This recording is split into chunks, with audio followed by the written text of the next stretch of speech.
Eh bien, salut à toutes et à toutes, c'est Anis, j'espère vraiment que vous allez tous très bien.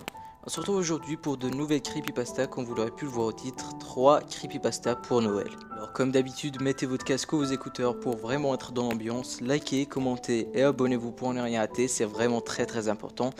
Et en tout cas, je vous souhaite à tous un très bon visionnage.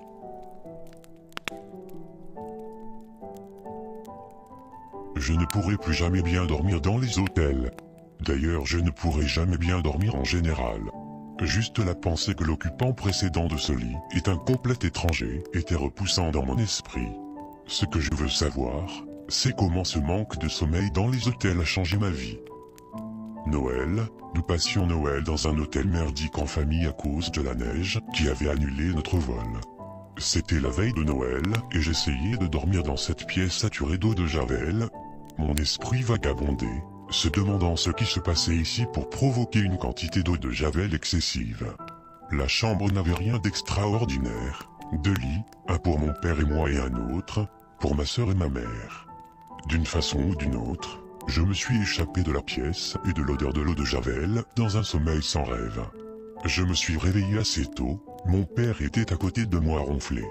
Il ne se réveille habituellement pas avant 4 heures du matin.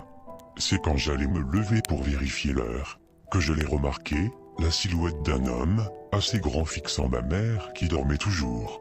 Encore à moitié endormi, je ne pouvais pas m'empêcher de penser au Père Noël. J'ai réalisé à quel point la pensée était stupide. L'horreur a vite rempli ma tête, j'ai étouffé un hurlement. Je savais que je ne pouvais pas le laisser me voir réveiller alors, j'ai tranquillement baissé la tête en faisant semblant de dormir. J'étais pétrifié, quelqu'un était dans ma chambre et je ne pouvais rien faire. J'étais âgé de 16 ans, et cet homme avait l'air d'être dangereux. Je me demandais si je pouvais réveiller mon père, mais je savais que ça ne marcherait pas. L'homme l'aurait probablement tué avant qu'il ne réagisse.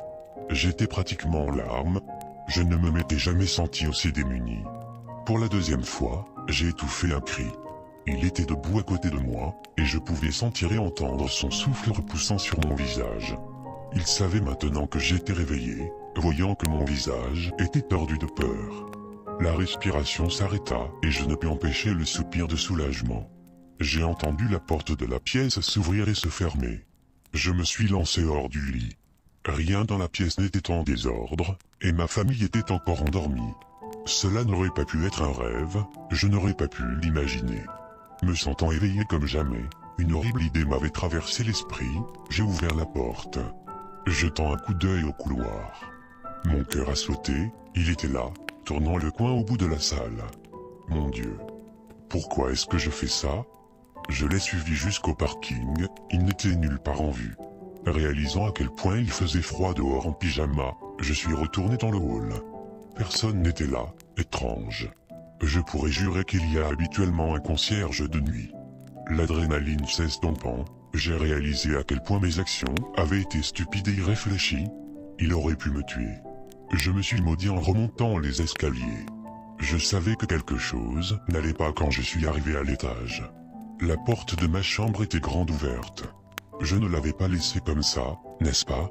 Je suis entré à l'intérieur et après une recherche rapide dans la pièce, je me suis aperçu que tout le monde était en sécurité. Il dormait toujours. J'ai fermé la porte et je me suis recouché, mais je n'ai pas dormi pour le reste de la nuit.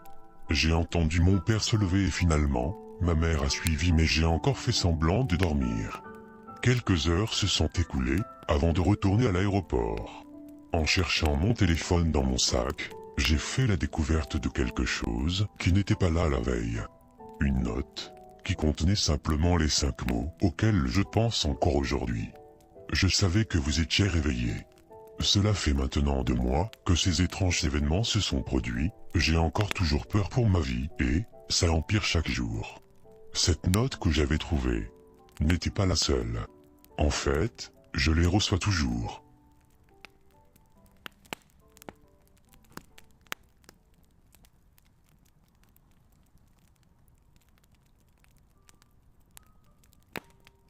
Maman dit que l'on doit croire au Père Noël si on veut des cadeaux.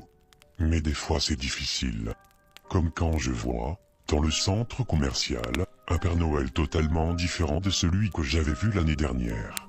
Et si je pose la question à maman, Elle me répond tout le temps de ne pas parler de ça. Elle me dit que si j'en parle, je n'aurai pas de cadeau pour Noël. Et que tout cela fait partie de la magie de Noël. L'année dernière, à la même époque, j'ai emmené ma petite sœur au parc. Je faisais une bataille de boules de neige avec mes copains pendant qu'elle faisait un bonhomme de neige. Nous avons vu le Père Noël au parc ce jour-là. Il est venu vers nous et a donné à chacun de nous un petit cadeau. Il nous a dit qu'on était tous de gentils garçons et filles. Il a aussi dit que le cadeau de ma petite sœur était dans son traîneau, car il était trop lourd pour le porter jusqu'ici. Ma sœur est allée avec lui, mais n'est jamais revenue. La police nous a posé tellement de questions, mais nous avons tous insisté sur le fait que c'était juste le Père Noël, grand, enjoué et rouge. C'était tout ce que nous savions. J'ai eu tellement de cadeaux de Noël cette année-là. Beaucoup plus que d'habitude. Je suis tellement heureux de n'avoir dit à personne que le Père Noël ressemblait beaucoup à notre voisin, Monsieur Wilken. Et je suis heureux de n'avoir dit à personne que j'avais vu ma petite sœur entrer dans son camion bleu au lieu d'un traîneau.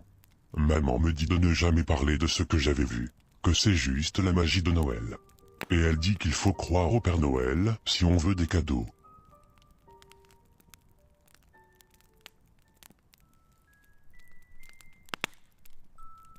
Cela fait maintenant plusieurs années que je travaille pour la Poste, et chaque hiver je suis en charge des réponses du Père Noël pour les lettres qui lui sont adressées.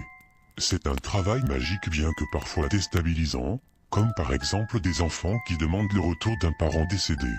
Mais ce que j'ai reçu il y a maintenant quelque temps ne cesse de me perturber. J'en suis au point où, chaque année, je redoute de recevoir à nouveau une telle lettre. Je me dois de vous la partager en espérant que vous évitiez de laisser entrer n'importe qui chez vous le soir de Noël. Cher Père Noël, moi et ma petite sœur Suzy, on a passé un super Noël avec toi. Même si j'ai pas très bien compris pourquoi au lieu de descendre par la cheminée, tu es resté debout devant la fenêtre de ma chambre. En tout cas, je regrette pas de t'avoir ouvert. Tu nous as bien fait rire avec ta tête rigolote et ton manteau rouge et blanc. En plus, les jouets que tu m'as donnés sont super. Mais, s'il te plaît, même si tu as dit que tu t'énerverais si on te le demandait, est-ce qu'on peut revenir sur ce marché? Papa et maman me manquent, et Suzy sent mauvais. En plus, elle ne fait que pleurer, et moi aussi ça me fait pleurer. PS, je te rendrai les jouets. Tiens, je te rends même notre photo tous les trois.